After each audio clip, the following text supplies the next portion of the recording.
C'était le 15 mai 2025. Le Sherpa Palchen Tamang se tenait juste en dessous de l'île Aristep, l'un des goulets d'étranglement les plus mortels de tout l'Everest, face à un homme qui était en train de mourir devant lui. L'oxygène de Palchen touchait à sa fin. Ses jambes ne répondaient presque plus.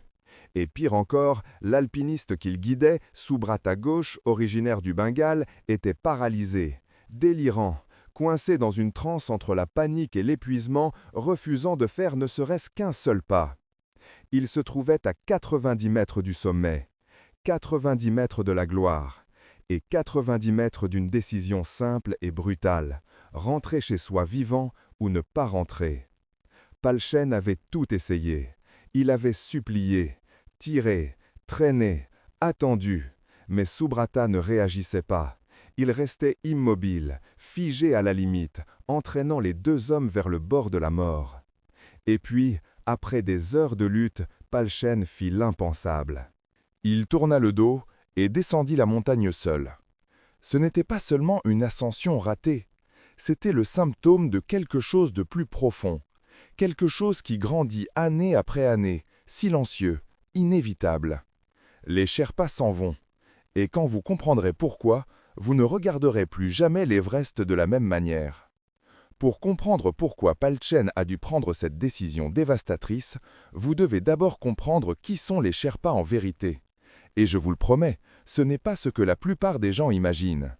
Les Sherpas sont un peuple autochtone qui vit dans les régions les plus hautes de l'Himalaya, au Népal et dans le nord de l'Inde. Depuis des générations, ils survivent dans certains des lieux habités les plus élevés de la planète. Et à cause de cette histoire, beaucoup de gens ont forgé une image presque mythique. Les Sherpas sont des esprits de la montagne. Ils sont nés pour ça. Ils n'ont pas peur. Mais cette vision n'est pas seulement fausse. Elle est dangereuse. Les Sherpas sont des êtres humains ordinaires. Ils ont des enfants qui les attendent à la maison. Ils ont peur. Ils souffrent. Et ils meurent, comme n'importe lequel d'entre nous.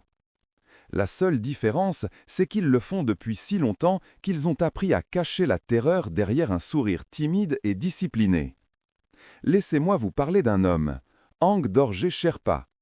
En 1996, lors de l'une des saisons les plus mortelles de l'histoire de l'Everest, Ang Dorje devint une légende. Lorsqu'un cyclone frappa la montagne, bloquant totalement la visibilité, il ne se cacha pas. Il s'attacha aux cordes fixes, pointa sa lampe frontale vers le cœur de la tempête et monta en direction du South Summit pour tenter de rejoindre ses compagnons Rob Hall et Doug Hansen. Alors que presque toutes les équipes luttaient pour survivre dans des tentes détruites, Ang Dorje continua d'avancer dans l'obscurité, jusqu'à ce que le vent le renverse et l'oblige à faire demi-tour. Au final, 8 personnes moururent, dont son ami et chef, Rob Hall. Plus tard, des Sherpas le retrouvèrent seul, au milieu d'un vent tranchant, en train de pleurer sans pouvoir s'arrêter. Pourquoi? L'un de ses amis expliqua.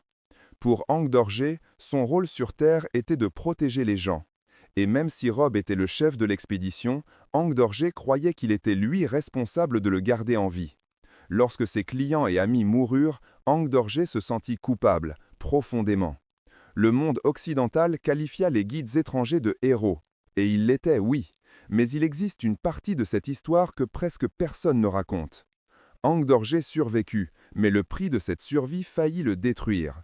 Il redescendit le visage brûlé par le froid, les doigts tellement enflés qu'il pouvait à peine tenir une tasse. Il passa des semaines en rééducation sans savoir s'il pourrait retravailler un jour. Sa famille resta des jours sans nouvelles, sans savoir s'il était vivant ou mort. Et lorsque finalement il se remit assez pour retourner en montagne, personne ne lui demanda comment il allait. Personne ne lui demanda s'il voulait revenir. On s'attendait simplement à ce qu'il soit prêt à risquer sa vie pour le prochain groupe, parce que c'est le pacte non écrit que chaque Sherpa accepte en travaillant sur l'Everest. Ils ne sont pas seulement des guides, ils sont des polices d'assurance humaine. Quand quelque chose tourne mal, et sur l'Everest, quelque chose tourne toujours mal, on s'attend à ce que le Sherpa règle la situation, quel qu'en soit le prix. Mais il existe un détail gênant que personne n'aime admettre. Ce système ne fonctionne que dans un seul sens. Même les Sherpas les plus accomplis font face à cette réalité cruelle. Regardez le cas d'Ang Tshering Sherpa. Il est, en somme, de la véritable royauté dans le monde des grandes montagnes. Fondateur d'Asian Trekking, l'une des plus grandes entreprises d'expédition du Népal. Ancien président de l'Association népalaise de montagnisme. Le genre de guide que les alpinistes fortunés font absolument tout pour engager et qu'ils paient très cher pour l'avoir à leur côté. Un homme décoré par le roi de Belgique. Un leader qui a guidé des expéditions pendant décennies, a contribué à construire la structure qui rend possible l'Everest moderne et a ouvert la voie à des centaines d'alpinistes qui se vantent aujourd'hui d'avoir atteint le sommet. Il est aussi haut qu'un Sherpa puisse parvenir dans cet univers. Mais malgré cela, l'attente demeure la même. L'industrie s'attend à ce que lui, au sommet de la profession, risque tout pour la vie de ses clients, sans questionner, sans hésiter. Et pendant ce temps, Hang Tshering voit des gènes de sa propre communauté mourir dans des crises qui auraient pu être évitées. Mourir pour sauver des personnes qui n'auraient jamais dû mettre les pieds là-haut. Parce qu'au fond, rien n'a changé. Ni pour lui, ni avec tout son succès, ni avec toutes ses distinctions, ni avec toute son influence, rien de tout cela n'a suffi pour changer cette équation invisible. Lorsqu'un alpiniste riche se met en danger, un Sherpa risque sa vie pour le sauver. Mais lorsqu'un Sherpa est en train de mourir, qui vient sauver le Sherpa? La réponse est simple et dévastatrice. Personne. Quand un alpiniste occidental meurt, des journaux du monde entier publient son nom, son histoire, ses rêves, ses derniers messages à sa famille. Quand un Sherpa meurt, il a de la chance si son nom apparaît à la 5e ligne d'une note de bas de page. En général, il est mentionné seulement comme un guide local ou un membre de l'équipe de soutien. Cela dit tout sur ceux que l'industrie considère réellement comme ayant de la valeur. Et ce n'est pas récent, cela dure depuis décennies. Même le premier Sherpa à atteindre le sommet avec Edmund Hillary en 1953, Tenzing Norgay, a été pratiquement effacé de l'histoire pendant des années. Beaucoup de gens ne connaissent même pas son nom, comme s'il n'avait pas été en réalité le plus expérimenté des deux. Le mythe du Sherpa surhumain a créé cette sombre attente. L'idée que ces hommes, presque toujours des hommes, devraient être prêts à mourir pour des personnes qui, honnêtement, ne mourraient pas pour eux. Pire, nous avons normalisé cela. Nous trouvons ça normal, presque noble. Mais que se passe-t-il lorsque ceux qui portent cette montagne sur leurs épaules finissent par dire non? Que se passe-t-il lorsqu'ils réalisent que leur vie valent plus que l'aventure de quelqu'un qui a payé un billet aller simple vers la limite de la survie? C'est déjà en train de se produire sur l'Everest. Et l'histoire de Palchen et Subrata n'est que le début. Mais avant d'arriver à ce tournant, vous devez comprendre exactement ce qui s'est passé lors de cette ascension. Parce que les détails changent tout. Et ils vont modifier votre manière de voir le tourisme d'aventure. Pour comprendre ce désastre, il faut revenir au début et suivre ce qui s'est passé heure après heure, pas après pas. Palchen Tamang était un Sherpa vétéran. Plusieurs ascensions de l'Everest. Un homme compact, discret, efficace. Il se déplaçait dans l'air raréfié avec la naturalité de quelqu'un qui avait passé la moitié de sa vie au-dessus des nuages. Il avait guidé aussi bien des cadres multimillionnaires que de parfaits débutants. Et il avait appris à repérer les problèmes bien avant qu'ils éclatent. Mais rien, absolument rien, de ce qu'il avait vécu ne l'avait préparé à Subrata Ghosh. Dès leur première rencontre, Palchen sentit qu'il y avait quelque chose qui clochait. Pas de manière évidente. Plutôt, cette manière subtile que seuls les guides expérimentés savent percevoir. Subrata avait ce regard. Vous avez probablement déjà vu ce regard. Le regard de l'euphorie incontrôlée. Le regard de quelqu'un qui est venu pour conquérir une montagne et non pour grimper une montagne. Et il existe une différence énorme entre ces deux choses. Sur l'Everest, cette différence tue. Le responsable de l'expédition, Bodhraj Bandari, raconta plus tard à la presse « Subrata était beaucoup trop excité. Il ignorait les avertissements, passait outre les recommandations. Mais là est le problème. Être Sherpa ne donne pas le droit de simplement refuser un client parce qu'il semble trop exalté. Ça devrait, mais ce n'est pas le cas. Vous ne pouvez pas dire « Désolé monsieur, vos yeux brillent un peu au-delà du raisonnable, nous allons tout annuler ». Ça ne fonctionne pas comme ça. Vous acceptez le travail, vous acceptez le risque, vous acceptez que, au bout du compte, ce puisse être vous qui mourriez, et vous espérez que votre expérience soit suffisante pour compenser l'enthousiasme mortel du client. Mais arriva alors la nuit du 14 mai, et Subrata insista pour commencer l'ascension à 22 heures. Quand Subrata insista pour partir à 22 heures au lieu d'attendre jusqu'à minuit, Palchen ressentit ce premier choc de peur. Pas la peur ordinaire de l'Everest, celle que l'on apprend à garder dans la poche, comme on vit avec un voisin dangereux. C'était autre chose. C'était l'instinct pur disant « quelque chose va mal tourner ». La plupart des alpinistes commencent l'attaque du sommet entre minuit et 2 heures du matin. C'est l'intervalle sûr. Vous arrivez au sommet en fin de matinée et vous redescendez avant que la météo de l'après-midi ne devienne une condamnation à mort. Commencer trop tôt les placerait tous les deux en tête de la file, seuls, sans autres équipes pour aider si quelque chose échappait au contrôle, sans mise à jour sur les conditions au-dessus. En gros, ce serait grimper à l'aveugle. Mais Subrata ne voulait pas écouter. Il ne voulait pas de sécurité. Il voulait le sommet. Il s'était entraîné pendant des années. Il avait payé des dizaines de milliers de dollars. Et il était déterminé. Alors, à 22 heures, ils commencèrent à monter. Maintenant, essayez d'imaginer ce que c'est que de guider quelqu'un dans la zone de la mort. Pour moi, cela ressemble à être responsable d'un petit enfant, mais d'un enfant qui pèse 80 kilos et qui croit être invincible. Toutes les quelques minutes, vous devez vous retourner, vérifier si la personne est toujours là, si elle est correctement attachée à la corde, si elle montre des signes de mal aigu des montagnes, si elle voit encore correctement. Et tout cela alors que votre propre corps est en train de céder, alors que votre cerveau implore de l'oxygène. Au cours des premières heures, les choses semblaient sous contrôle. Pas bonnes, Subrata était lent même pour les standards de l'Everest, mais acceptable. Ils passèrent par le balcon, la varanda, à plus de 8380 mètres, probablement vers 4 heures du matin. Lent, mais dans les temps. Quand le soleil se leva, ils étaient à seulement 305 mètres du sommet. Au niveau de la mer, c'est une marche de 15 minutes. Là-haut, à plus de 8500 mètres, avec des vents d'ouragan et des corps à la limite, cela devient 3, peut-être 4 heures. Et c'est là que le vent commença. Si vous n'avez jamais senti le vent à 8500 mètres, vous ne pouvez pas imaginer. Ce n'est pas une forte brise, ce n'est pas une tempête de plage, c'est un mur, une force physique qui vous pousse comme si la montagne essayait de vous expulser. Un vent qui peut littéralement vous soulever et vous projeter vers la mort. Là-bas, vous ne marchez pas sur un large sentier. La route vers le sommet est une arête fine comme une lame. À certains endroits, elle fait 30 cm de large. D'un côté, un précipice de plus de 3000 mètres vers le Tibet. De l'autre, presque 2400 mètres vers le Népal. C'est comme marcher sur un fil d'équilibriste fait de glace et de roches. Même sans vent, un seul faux pas est fatal. Maintenant, imaginez ce chemin frappé par des rafales de 95 km/h. Chaque rafale essayant de vous arracher à la montagne. Chaque pas devant être calculé entre deux explosions de vent. Chaque centimètre de corde devenant votre dernier espoir. Palchen avait déjà affronté de tels vents. Subrata, jamais. C'était sa première fois, son premier Everest, sa première zone de la mort. Ce fut à ce moment que Palchen tenta de vérifier dans quel état se trouvait son client.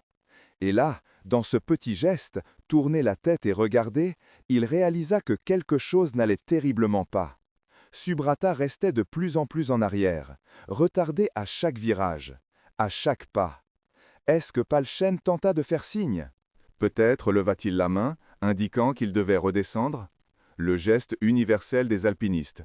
Le geste qui signifie « c'est fini, nous devons descendre ». Nous ne savons pas.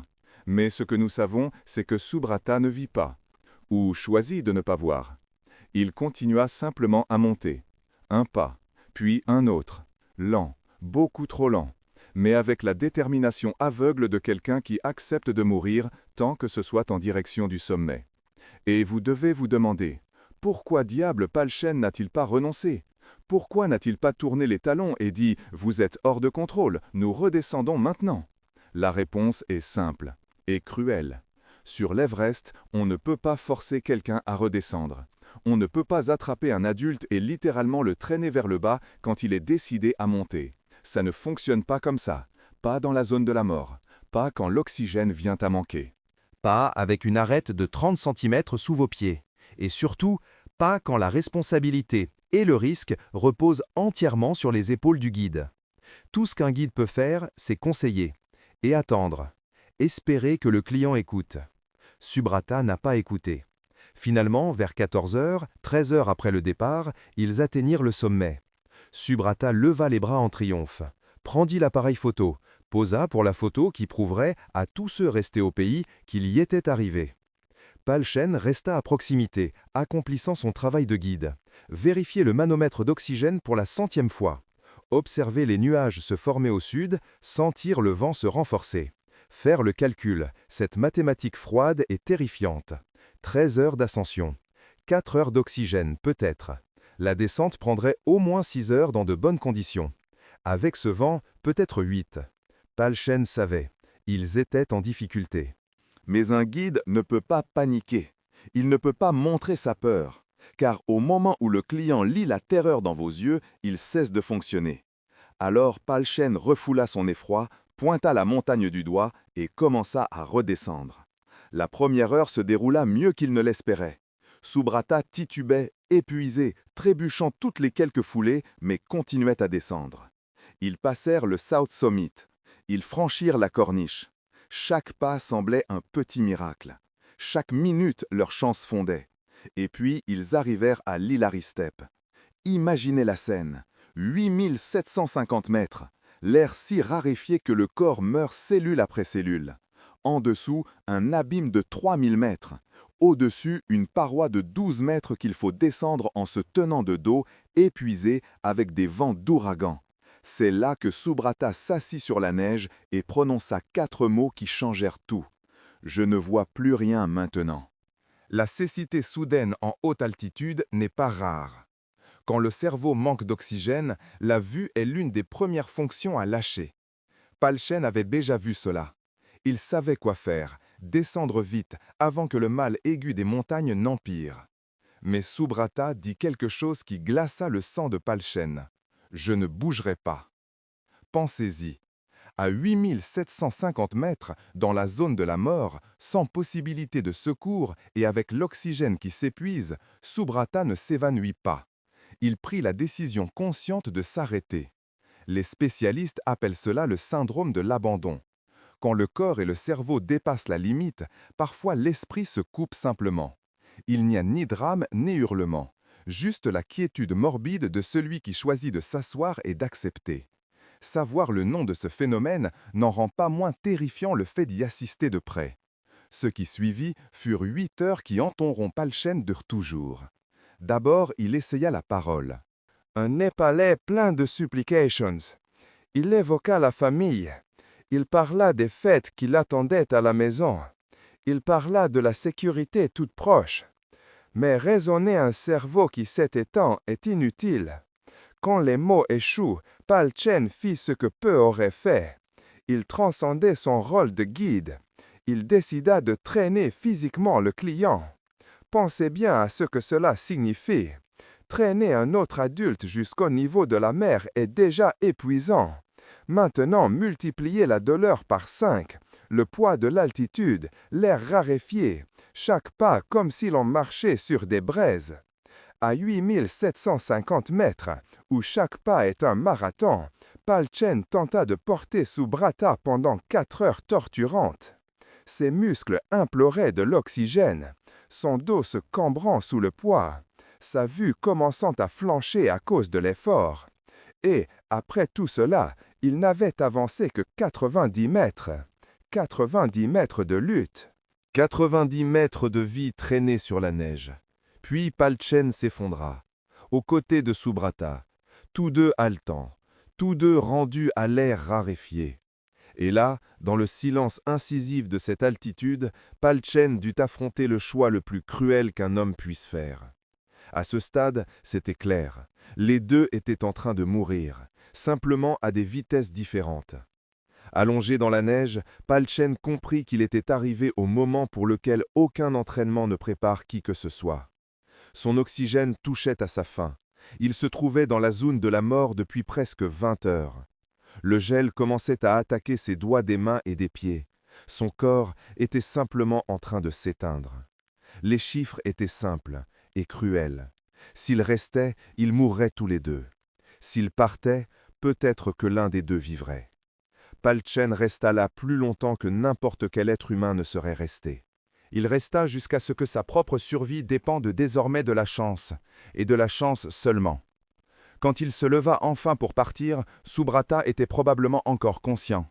Dans la même position, le même regard vide, la même absence totale de volonté de bouger. Se sont-ils échangé un regard? Palchen a-t-il prononcé un dernier mot? A-t-il promis de chercher de l'aide tout en sachant que personne ne peut monter jusqu'à l'Hilaristep à cette altitude? Nous ne le saurons jamais. Ce que nous savons est simple. Palchen choisit la vie. Subrata choisit de s'arrêter. Et alors, Palchen commença à redescendre, seul, à moitié mort, à moitié conscient. La descente faillit le tuer. Sans oxygène, son cerveau commença à défaillir. Son esprit ouvrit des portes qui n'auraient jamais dû être ouvertes. Il vit des personnes qui n'étaient pas là. Il entendit des voix venues du vent. À un moment donné, il oublia complètement où il se trouvait, ou pourquoi il marchait seul dans la neige. Son corps passa en mode automatique, suivant des trajets mémorisés au fil des années. À gauche à ce rocher, à droite à cette formation de glace, le mousqueton à ce point-là, respire, fait un pas, respire, fait un autre. L'esprit conscient disparaissait, revenait, disparaissait de nouveau. Et, d'une manière qu'il ne comprend toujours pas aujourd'hui, Palchen parvint à atteindre en titubant le camp 4 peu avant l'aube.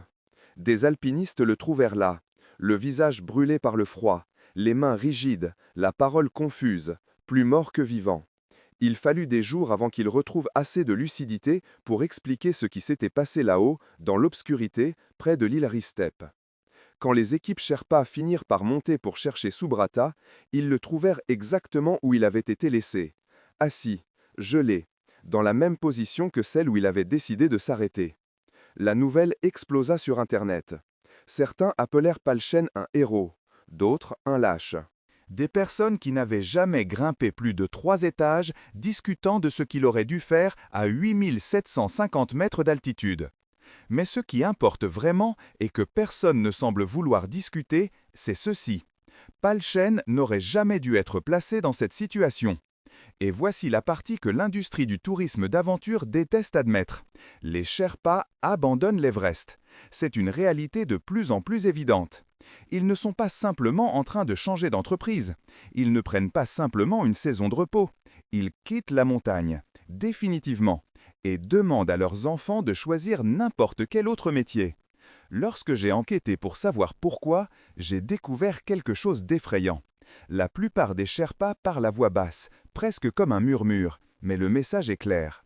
L'Everest n'est plus la montagne que leurs parents ont escaladée. Ce n'est plus la montagne sacrée.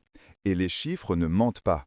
En 1996, considéré comme une année chargée à l'époque, moins de 100 personnes atteignirent le sommet.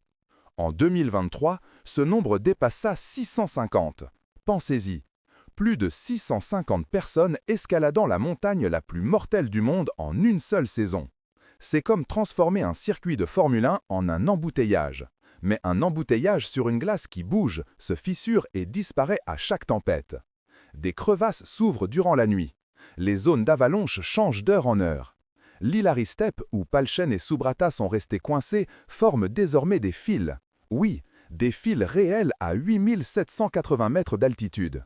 Chaque minute passée là n'est pas seulement inconfortable, c'est une minute en moins avant la mort.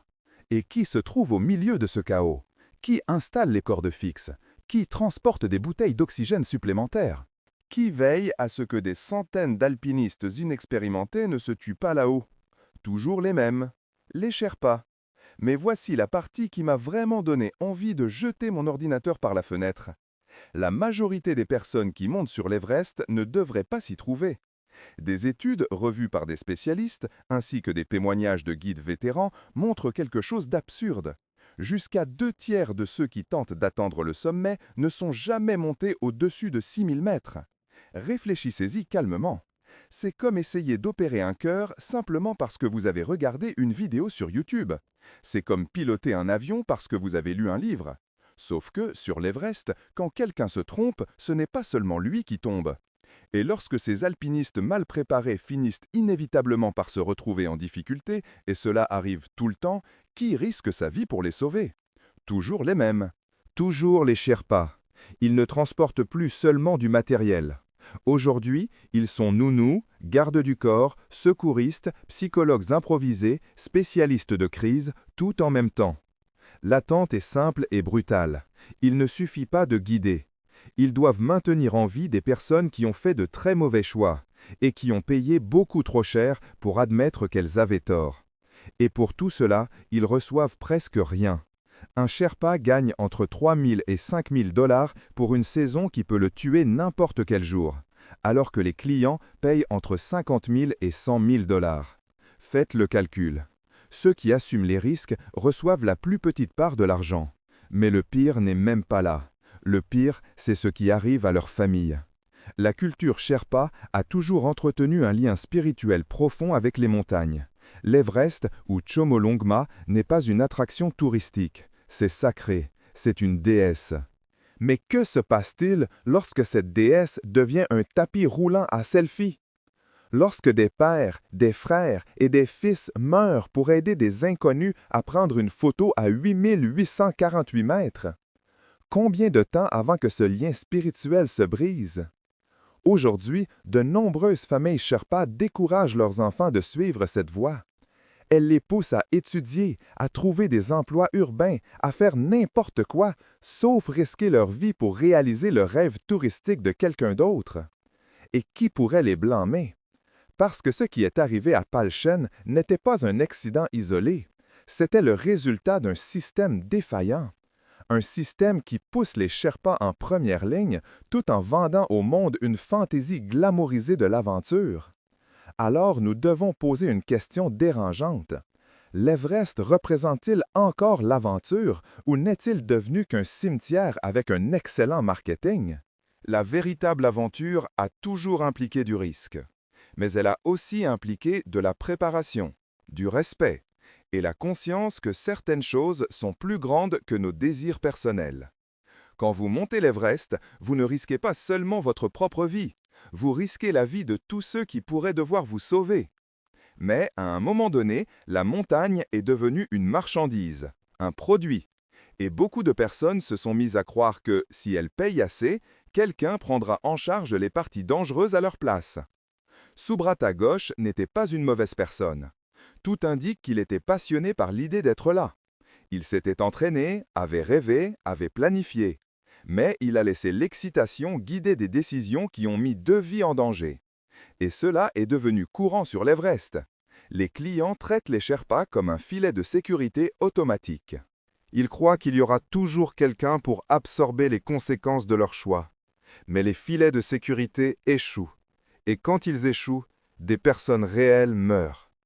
La tragédie n'est pas seulement que Subrata soit mort. La tragédie, c'est que sa mort était complètement évitable. S'il avait écouté son guide, s'il avait respecté la montagne, s'il avait compris que l'Everest ne se conquiert pas, il se respecte.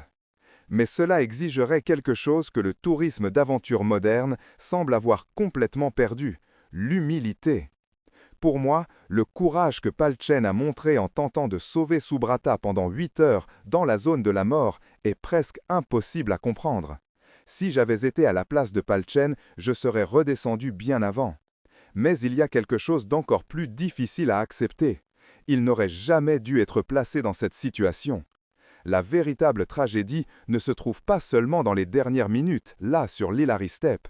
La tragédie se trouve dans le système que nous avons créé, un système qui repose sur l'idée que certaines vies doivent être sacrifiées pour que d'autres vivent leurs aventures. Des décennies à porter le poids des rêves des autres. Des décennies à accepter des risques que personne d'autre n'accepterait. Des décennies à écouter de belles promesses et à rentrer chez eux avec des cicatrices qui n'apparaissent pas sur les photos. Et maintenant, enfin, les Sherpas disent non. Ils disent que ça suffit, que leur vie vale autant que celle de n'importe quel alpiniste qui achète un forfait d'expédition. Il est peut-être temps de les écouter. Et maintenant, je vous pose la question. Qu'est-ce que vous pensez que Palchen aurait dû faire? Aurait-il dû rester avec Subrata, même si cela signifiait la mort des deux? Ou a-t-il pris la seule décision possible, la décision sensée, au point le plus mortel de la Terre? Laissez votre avis dans les commentaires. J'ai envie de vous lire. Merci beaucoup d'être arrivé jusque-là.